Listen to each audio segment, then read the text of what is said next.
In a cedar forest, a modern class learns to read stars and moss as maps, turning fear into curiosity.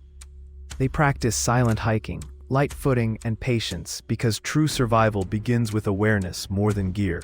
When a mist rolls in, students use simple signals and tactile cues to stay calm and connected.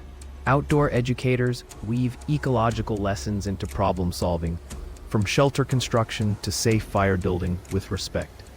By semester's end, the valley feels like a classroom where adaptability, curiosity, and communal care keep learners resilient in every weather.